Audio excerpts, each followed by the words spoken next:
Hello everyone.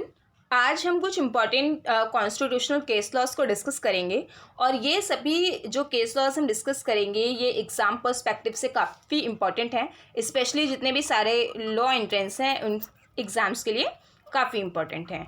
तो एक और इम्पॉर्टेंट बात मैं आपको बताना चाहूँगी, इसकी जो PDF है आपको मेरे टेलीग्राम चैनल पे अवेलेबल हो जाएगी और एक दो दिन में मैं इसे अवेलेबल करवा दूंगी, तो आप वहाँ से इसकी PDF ले सकते हैं। तो चलिए स्टार्ट करते हैं। वीडियो स्टार्ट करने से पहले अगर आप DLLB एंट्रेंस की तैयारी कर रहे हैं तो आप हमारी मॉक टेस्ट सीरीज़ को सब्सक्राइब कर सकते हैं। इसमें अलग अलग प्लान्स हैं, तो इनकी डिटेल्स के लिए आप इस नंबर पे कांटेक्ट कर सकते हैं। तो चलिए स्टार्ट करते हैं। हमारा जो पहला केस है जो हम डिस्कस करेंगे वो है AK गोपालन का केस, AK गोपालन वर्सेस स्टेट ऑफ मद्रास। तो इस केस में हम जो है मेजर जो इशू देखा गया था वो ये था कि जो आर्टिकल 21 है, आर्टिकल 21 को इस सेंस में देखा गया था कि सबसे पहले मद्रास में एक स्टेट डिटेंशन एक्ट 1950 आया था। तो क्या आर्टिकल 19 और आर्टिकल 21, आर्टिकल 19 बात करता है कि फ्रीडम की बात करता है ये, और 21 जो है वो right to life and personal liberty की बात करता है। तो क्या ये जो इंडियन कॉन्स्टिट्यूशन के आर्टिकल हैं, आर्टिकल 19, आर्टिकल 21, ये दोनों ही आर्टिकल जो डिटेंशन एक्ट है मद्रास स्टेट गवर्नमेंट का, क्या उसके कॉन्ट्राडिक्ट हैं या नहीं। और इसमें एक चीज़ और बात की गई थी कि स्टेट का जो डिटेंशन एक्ट है 1950 का, क्या इसके provisions article 22 of Indian constitution इसमें फॉल करेंगे या नहीं करेंगे। तो इस केस में बेसिकली कोर्ट ने ये हेल्ड किया कि जो सबसे पहले तो ये भी जजमेंट इम्पॉर्टेंट भी है, इसमें 6 जो जजेस थे इसके बेंच में, और यहाँ पे जो टर्म लॉ है उसके इंटेंशन को देखा गया और ये देखा गया कि जो प्रिवेंटिव डिटेंशन एक्ट है इसका कोई भी प्रोविज़न आपका आर्टिकल 21 और 19 को वॉयलेट नहीं कर रहा है, और ये तभी वॉयलेट करेगा, ये तब वॉयलेट नहीं करेगा जब ये जो डिटेंशन है, डिटेंशन यानी कि किसी को भी अरेस्ट कर लेना, डिटेन कर लेना, तो अगर वो प्रोसीजर जो लॉ बताता है उस प्रोसीजर के अंडर में है तो ये पूरी तरह से वैलिड होगा। तो इस केस में सुप्रीम कोर्ट ने आर्टिकल 21 का नैरो व्यू कंसिडर किया था यहाँ पे, तो इसलिए ये इंपॉर्टेंट है। ये कौन से आर्टिकल से रिलेट करता है, इसमें आर्टिकल 21 के रिगार्डिंग क्या कहा गया था, तो ये जो केस है इसके रिगार्डिंग इम्पॉर्टेंट है। अब हमारा नेक्स्ट केस काफ़ी ज़्यादा इम्पॉर्टेंट है, शंकरी प्रसाद का केस। तो इसमें इसे फर्स्ट अमेंडमेंट के रिलेटेड भी जाना जाता है। तो यहाँ पे जो केस है ये फंडामेंटल राइट्स जो हैं इनकी अमेंडेबिलिटी पर डील करता है, और इसमें जो फर्स्ट अमेंडमेंट एक्ट हुआ था उसको चैलेंज किया गया था, और इसमें बेसिकली कुछ बातें कंसिडर की गई थी। सुप्रीम कोर्ट ने कहा था कि जो पार्लियामेंट की पावर है, पार्लियामेंट की पावर आर्टिकल 368 में, आर्टिकल 368 यहाँ पे क्या करता है, वो प्रोसीजर बताता है अमेंडमेंट का। देखिए ध्यान से आप इसको पढ़ेंगे तो आपको पता चलेगा, ये प्रोसीजर बता रहा है कि क्या प्रोसीजर होगा अमेंडमेंट का। तो इसमें जो है वो फंडामेंटल राइट्स को अमेंड करने की पावर भी होती है, यानी कि इस केस का जो जिस्ट है, क्रक्स है, वो यही है कि आप फंडामेंटल राइट्स को क्या कर सकते हो, अमेंड कर सकते हो, जो कि पार्ट 3 में है, ठीक है, आर्टिकल 368 के अंडर। अब आप इनको जब केसेस को आप करेंगे, जो कुछ केसेस ऐसे हैं फंडामेंटल राइट के, आप इन्हें उसे सिक्वेंस में करेंगे तो आप बेहतर समझ पाएंगे। जैसे कि अब नेक्स्ट जो केस है बेरूबरी यूनियन केस, 1960 का केस है। इस केस में बहुत ही, अगर मैं आपको शॉर्ट में बताऊं तो ये है कि इसमें ये बोला गया था preamble is not a part of constitution. जैसे कि इसमें जो पार्लियामेंट की पावर है to transfer the territory of Berubari to Pakistan, इसमें पार्लियामेंट की पावर को देखा गया कि पार्लियामेंट के पास ये पावर है या नहीं, मतलब कितनी पावर है। तो जैसे कि सुप्रीम कोर्ट ने इसमें आर्टिकल 3 जो इंडियन कॉन्स्टिट्यूशन का है उसको ऑब्जर्व किया और ये कहा कि पार्लियामेंट जो है वो लॉज नहीं बनाती। किसके अंडर में लॉज नहीं बनाती? Parliament can make laws under this article in order to execute the Nehru Noon agreement. जो नेहरू नून एग्रीमेंट है यहाँ पे, वो पाकिस्तान और इंडिया के जो प्राइम मिनिस्टर हैं उनके बीच में हुआ था। तो इसमें इंडिया के प्राइम मिनिस्टर ने यहाँ पे जो पाकिस्तान के प्राइम मिनिस्टर हैं उनको इनवाइट किया था, तो इसके रिगार्डिंग था। यहाँ पे फिर कोर्ट ने ये बोला कि पार्लियामेंट के पास ऐसी पावर नहीं है, और 9th जो कॉन्स्टिट्यूशनल अमेंडमेंट है वो जो पास किया गया है इस एक्ट के अकॉर्डिंग, इस एग्रीमेंट के अकॉर्डिंग, यहाँ पे जो 9th अमेंडमेंट एक्ट आया था वो पास हुआ था, वो उसने इस एग्रीमेंट को इन्फोर्समेंट दी। तो इसमें जो मेजर चीज़ आपको ध्यान रखनी वो ये है कि preamble is not a part of the constitution, जो इस केस में कहा गया। नेक्स्ट है गोलकनाथ केस, 1967 का केस है। अगेन ये बहुत इंपॉर्टेंट केस है, गोलकनाथ का केस। सो इस केस में कहा गया कि पार्लियामेंट जो है उसके पास इतनी ज़्यादा पावर नहीं है कि वो फंडामेंटल राइट्स को अमेंड कर सके। तो यहाँ पे जो आर्टिकल 3 के बिहाफ पे, आर्टिकल 13 के बिहाफ पे पार्लियामेंट के पास ये पावर नहीं है कि वो कोई रिस्ट्रिक्शंस लगा सके यहाँ पे फंडामेंटल राइट पे। और इनकेस अगर फंडामेंटल राइट्स को अमेंड करना है, उसमें कुछ चेंजेस करने हैं, तो यहाँ पे आपको जो कॉन्स्टिट्यूएंट असेंबली एक आपको बनानी पड़ेगी, और उसके बाद यहाँ पे वो डिसाइड करेगी कि फंडामेंटल राइट्स को किस तरह से यहाँ पे आपको अमेंड करना है। And state that the article 368 gives a procedure to amend the constitution but does not confirm on the parliament the power to amend the constitution. तो यहाँ पे इस केस में बहुत इंपॉर्टेंट बात कही गई, आपको ध्यान रखना है कि जो आर्टिकल 368 है इंडियन कॉन्स्टिट्यूशन का, वो आपको प्रोसीजर बताता है अमेंडमेंट का, बट ये नहीं बताता कि पार्लियामेंट के पास जो पावर है वो अमेंड करने की है, ये नहीं बताता, वो सिर्फ प्रोसीजर बताता है। जैसे अभी हमने एक पिछले केस में देखा था जिसमें मैंने आपको कहा था कि अगर आप ध्यान से पढ़ेंगे तो आप देखेंगे कि ये सिर्फ प्रोसीजर बता रहा है, पावर नहीं। इसके बाद ये बहुत ही एक लैंडमार्क जजमेंट है, और इसमें सबसे, इस बेंच में सबसे ज़्यादा जजेस थे, तो ये बहुत लैंडमार्क जजमेंट है, और मे भी आप लोगों को इसके बारे में काफ़ी कुछ पता होगा। तो ये काफ़ी इंपॉर्टेंट केस है। इसमें सबसे पहले जो इम्पॉर्टेंट बात कही गई थी that is the basic structure of Indian constitution, कि जो इंडियन कॉन्स्टिट्यूशन की बेसिक स्ट्रक्चर है आप उसको अमेंड नहीं कर सकते, और फंडामेंटल राइट्स को भी बेसिक स्ट्रक्चर में यहाँ पे इंक्लूड किया गया है। तो जो बेसिक स्ट्रक्चर वाला पार्ट है वो आप अमेंड नहीं कर पाएंगे। अगर आपको अमेंड करना है, चाहे अगर आप फंडामेंटल को भी अमेंड कर रहे हैं, तो आप इस चीज़ का बहुत ध्यान रखेंगे कि आप बेसिक स्ट्रक्चर को बिल्कुल भी यहाँ पे छेड़े ना, बेसिक स्ट्रक्चर इफेक्ट नहीं होनी चाहिए। इसके बाद यहाँ पे नेक्स्ट जो केस है इंदिरा नेहरू गांधी वर्सेस राजनारायण 1975 का, ये काफ़ी इंपॉर्टेंट केस है।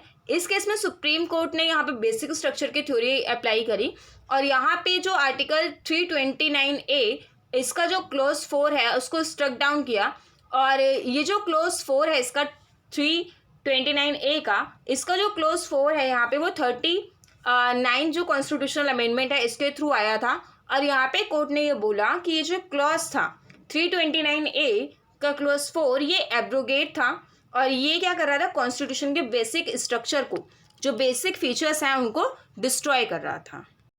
ये केस इमरजेंसी के टाइम का था। तो इस केस में जो यहाँ पे प्राइम मिनिस्टर हैं उनके अपॉइंटमेंट को लेके, उनकी कॉन्स्टिट्यूशनल वैलिडिटी को लेकर ये केस सामने आया था। तो इस केस में जो ये आपका अमेंडमेंट है ये बेसिकली बात कर रहा था president, vice president, prime minister, speaker, इन सभी के इलेक्शन के रिगार्डिंग। तो यहाँ पे ये जो इन सभी के इलेक्शंस थे beyond scrutiny of the Indian courts थे, यानी कि इंडियन कोर्ट की जो स्क्रूटिनी है उसके बियॉन्ड थे, तो इसीलिए यहाँ पे इसको जो है स्ट्रक डाउन किया गया। अब इसके बाद यहाँ पे आप नेक्स्ट केस देखेंगे, अगेन काफ़ी इंपॉर्टेंट केस है, मेनका गांधी का केस है। इस केस में मेन इशू यही था, सबसे पहले तो इम्पॉर्टेंट आपका आर्टिकल 21 था। तो किसी केस के रिगार्डिंग यहाँ पे मेनका गांधी का पासपोर्ट जब्त किया जाता है और उनको देश से बाहर जाने से रोक दिया जाता है। तो इशू यही सामने आता है कि क्या किसी पर्सन को आप अब्रॉड जाने से रोक सकते हैं, क्या ये किसी के फंडामेंटल राइट में आर्टिकल 21 में फॉल करेगा या नहीं करेगा। इन सभी चीज़ों को देखते हुए सुप्रीम कोर्ट ने बोला कि जो आपका जो आपका आर्टिकल 21 है, आर्टिकल 21 बेसिकली यहाँ पे आपकी बात करता है right to personal liberty and right to life के बारे में। तो इसमें आपको जो अब्रॉड जाने का राइट है वो भी इंक्लूड करता है, और ये कोर्ट ने इसको पर्सनल लिबर्टी में इंक्लूड करा। इसके बाद आपका नेक्स्ट जो केस है मिनर्वा मिल्स 1980 का केस है। और इस केस में बेसिक जो मेजरली फोकस किया गया था वो बेसिक स्ट्रक्चर डॉक्ट्रिन पे किया गया था। और इस केस में कोर्ट ने 42nd जो कॉन्स्टिट्यूशनल अमेंडमेंट आया था उसके 2 प्रोविजंस को स्ट्रक डाउन किया और उनको बोला कि ये बेसिक स्ट्रक्चर का वायलेशन कर रहे हैं। और इस केस में कोर्ट ने ये कहा कि कॉन्स्टिट्यूशन जो है वो सुप्रीम है, ना कि पार्लियामेंट सुप्रीम है। Constitution is supreme, not the parliament. Shah Bano Begum का केस काफ़ी इंपॉर्टेंट है। शाह बानो बेगम के केस में ये एक माइलस्टोन केस है मुस्लिम वीमेन के लिए। और जो मुस्लिम वीमेन की फाइट्स थी, उनके राइट्स के रिगार्डिंग फाइट थी, उनके राइट के रिगार्डिंग, तो ये बहुत इंपॉर्टेंट केस है। इस केस में सुप्रीम कोर्ट ने बोला कि जो कोड ऑफ क्रिमिनल प्रोसीजर है, कोड ऑफ क्रिमिनल प्रोसीजर में आप देखेंगे कि जो यहाँ पे 125 आपके सेक्शन हैं और कुछ प्रोविजंस 24 में हैं, तो जो भी प्रोविजंस मेंटेनेंस के रिगार्डिंग है वो सभी रिलीजन पे एप्लीकेबल हैं। और मुस्लिम विमेन के जो एलिमनी का राइट है उसको भी यहाँ पे इंक्लूड करता है ये। और यहाँ पे जो है Muslim women protection on divorce act जो 1986 का था उसको भी यहाँ पे कोर्ट ने कंसिडर किया। और ये बोला कि ऐसा ज़रूरी नहीं है कि सिर्फ जो आपका मेंटेनेंस है वो खाली इद्दत पीरियड तक ही दिया जाएगा। तो इसको लेके जो मुस्लिम विमेन के एलिमनी को लेके राइट्स हैं और जो मेंटेनेंस को लेके राइट्स हैं उन सभी को यहाँ पे एक्सटेंड किया गया। इसके बाद MC Mehta versus union of India का केस है। इसे अगेन ओलियम गैस के नाम से भी जाना जाता है। तो सबसे पहले तो इसके रिगार्डिंग आपको एक केस का नाम और ध्यान रखना है, that is Ryland versus Fletcher का केस है ये। तो रायलैंड वर्सेस फ्लेक्चर के केस में एक कॉन्सेप्ट सामने आया था, that is strict liability. Strict liability के बारे में थोड़ा सा ये है कि स्ट्रिक्ट लाइबिलिटी में जो आपकी लाइबिलिटी होती है वो स्ट्रिक्ट किस सेंस में होती है कि जो भी पर्सन है जिसकी वजह से जो भी डैमेजेस हुआ है, जो भी पूरा इंसिडेंस हुआ है, तो उसको उसके लिए पे करना होगा। और लेकिन स्ट्रिक्ट लाइबिलिटी में कुछ एक्सेप्शंस भी थे, एक्ट ऑफ गॉड, इस तरह के कुछ एक्सेप्शंस अवेलेबल थे। लेकिन अगर हम यहाँ पे बात करते हैं MC Mehta versus union of India, जो ओलियम गैस लीक केस था, तो इसमें स्ट्रिक्ट लाइबिलिटी के कॉन्सेप्ट को कोर्ट ने मानने से इनकार किया और कहा कि ये जो केस है, जो स्ट्रिक्ट लाइबिलिटी है वो जैसे कि इंडिया में एप्लीकेबल नहीं होगी। तो यहाँ पे कोर्ट लेकर आए एब्सोल्यूट लाइबिलिटी का केस। एब्सोल्यूट लाइबिलिटी का केस जो जितनी भी यहाँ पे सारी डेंजरस एक्टिविटीज़ हुई थी, जितनी भी हज़ार्डियस एक्टिविटीज़ हुई थी और जिनके जो कॉन्सिक्वेंसेस सामने आए ओलियम गैस लीक में, बहुत ही इसके मतलब बहुत ही ज़्यादा इसमें लॉस हुआ था, यहाँ पे बहुत ही ज़्यादा मतलब डिफ़िकल्टीज सामने आई थी। तो इस सभी को देखते हुए मेजर जो है एब्सोल्यूट लाइबिलिटी का कॉन्सेप्ट यहाँ पे सामने आया और यहाँ पे जो कंपनसेशन है वो भी प्रोवाइड किया गया। तो ये काफ़ी इंपॉर्टेंट केस है। इसके बाद Indira Sahni versus union of India, again ये बहुत इंपॉर्टेंट केस है रिजर्वेशन के लिए। देखिए आप पूरा मत याद कीजिए, आपको एंट्रेंस पर्सपेक्टिव से पूरा ऑब्वियसली नहीं याद करने की ज़रूरत है। आपको सिर्फ उसका एक की पॉइंट पकड़ना है कि जैसे इंदिरा साहनी का केस है ये रिजर्वेशन से रिलेटेड है। तो जब भी आप अपने नोट्स जहाँ पे भी आप बना रहे हैं तो वहाँ पे आप इनको लिखिए कि रिजर्वेशन, ठीक है। तो ऐसे क्या होता है कि आपको जैसे अभी रिजर्वेशन से रिलेटेड है, तो जब भी आप देखेंगे कि इंदिरा साहनी का केस एग्जाम्पल दे रही हूँ कि रिजर्वेशन से रिलेटेड है, तो आपको समझ में आ जाएगा, आपको पूरा रिकॉल हो जाएगा कि उस केस में था क्या, ठीक है। तो ये अब जैसे आप सेमेस्टर में जाएंगे तो जब आप सेमेस्टर में ये सब चीज़ें आपको बहुत सारे केसेस याद करने होंगे, तो इसी तरह से आप सारे केसेस को बहुत अच्छे से याद कर पाओगे। तो ये इम्पॉर्टेंट है। और इसके साथ देखिए आपकी जो एक एंट्रेंस की जर्नी होती है ये एकेडमिक्स की तरह नहीं होती कि आपको एक एक सब्जेक्ट वाइज पेपर होंगे। तो ये जो आपका एंट्रेंस एग्ज़ाम है इसमें आपको सारे सब्जेक्ट का आपको 2 घंटे में ही करना है। तो 2 घंटे में आपको सारे सब्जेक्ट, इसलिए आपको क्या करना है, साथ के साथ सभी सब्जेक्ट्स को आप याद करते चलिए और आप रिवाइज करिए ताकि आपको कोई भी डिफ़िकल्टी ना आए।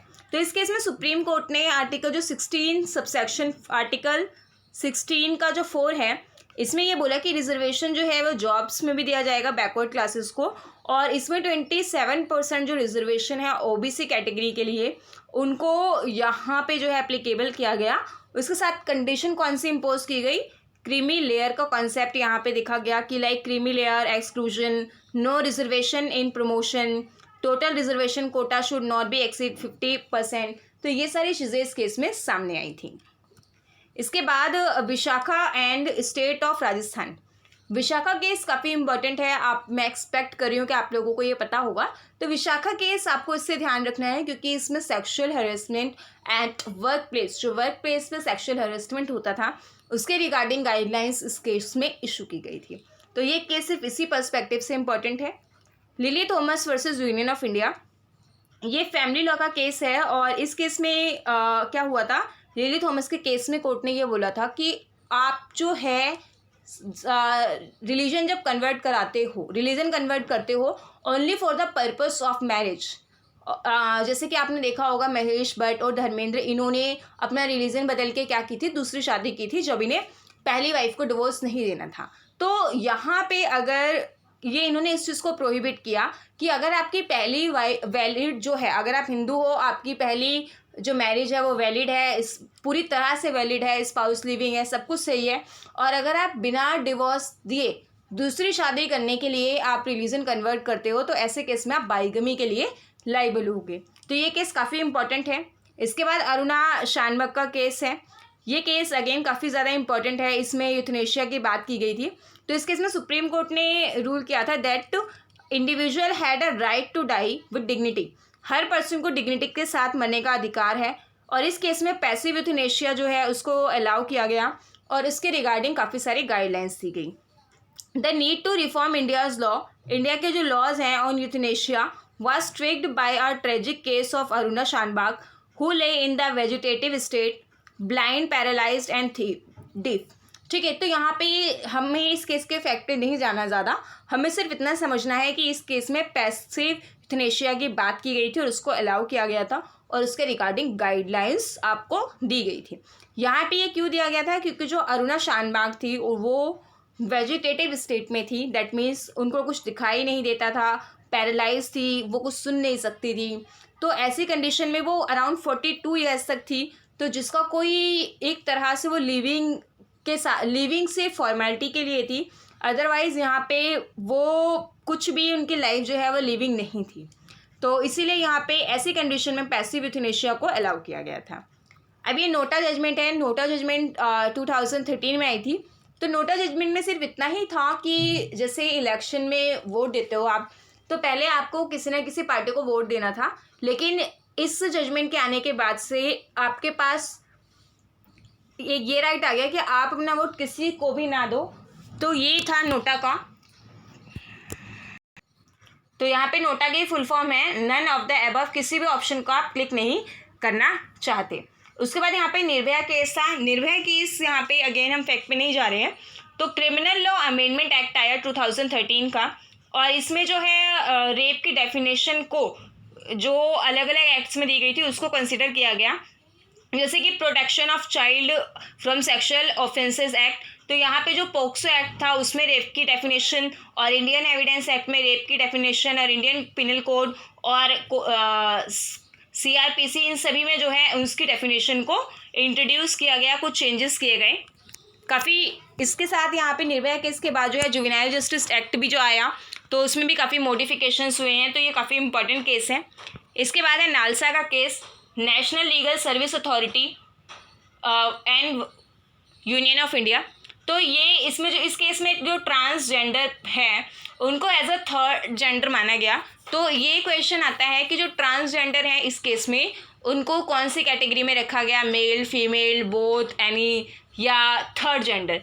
तो करेक्ट आपका जो आंसर है इसमें वो है थर्ड जेंडर, उनको थर्ड जेंडर में रखा। और यहाँ पे सुप्रीम कोर्ट ने काफ़ी चीज़ें जो हैं वो इंस्ट्रक्टेड की कि गवर्नमेंट किस तरह से उनको यहाँ पे रिजर्वेशन भी देगी एज अ माइनॉरिटी। तो ये स्टेट टू स्टेट वेरी करती हैं ये सारी चीज़ें। उसके बाद ट्रिपल तलाक की जजमेंट जो 2016 में आई थी। ट्रिपल तलाक की जजमेंट काफ़ी ज़्यादा इंपॉर्टेंट है कि मुस्लिम जो वीमेन हैं इनके साथ ये बहुत ही ज़्यादा नाइंसाफ़ी थी।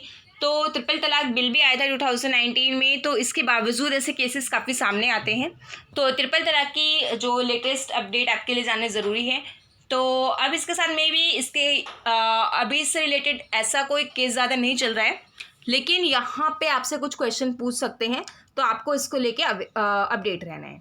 इसके बाद राइट टू प्राइवेसी 2017 में, जिसमें सुप्रीम कोर्ट ने बोला था कि जो राइट टू प्राइवेसी है वो एक फंडामेंटल राइट है और ये प्रोटेक्टेड है। तो आपको सिर्फ इसमें इतना ध्यान रखना है अब इसके बाद यहाँ पे आपको एक सेक्शन याद रखना है, 377 सेक्शन।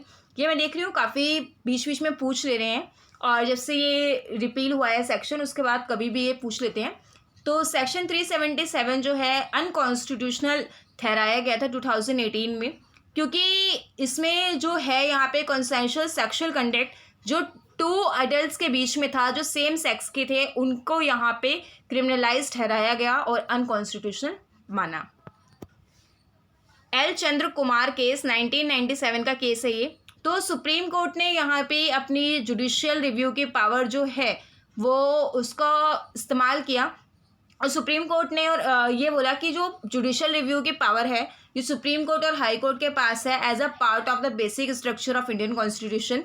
तो सुप्रीम कोर्ट के पास आर्टिकल 32 और हाई कोर्ट के पास आर्टिकल 226 जो है वो जुडिशियल रिव्यू की पावर है। इसके बाद यहाँ पे आपका आधार वर्डिक्ट है, आपके आधार वर्डिक्ट पुख्तस्वामी केस। इसमें जो है सुप्रीम कोर्ट ने ये बोला था कि इंडिविजुअल के पास राइट्स है, invasion of one's privacy, right to privacy के बारे में था ये केस। इसे आधार वर्डिक्ट के नाम से भी जाना जाता है। इसके जजमेंट जो है जजमेंट को फिर से यहाँ पे ओवररूल करने की कोशिश की गई थी। इसको जजमेंट आई थी उसके अगेंस्ट यहाँ पे पिटिशन फाइल हुई थी, बट वो पिटिशंस जो है इतने ज़्यादा इफेक्ट नहीं कर पाई और वो सारी पिटिशंस डिसमिस हो गई। तो इस वीडियो में इतना ही, और कुछ केसेस रह गए हैं, जैसे कि यहाँ पे आप देखेंगे बच्चन सिंह का केस है। मैं आपको ऐसे डिक्टेट कर देती हूँ, आप उससे लिख लीजिएगा।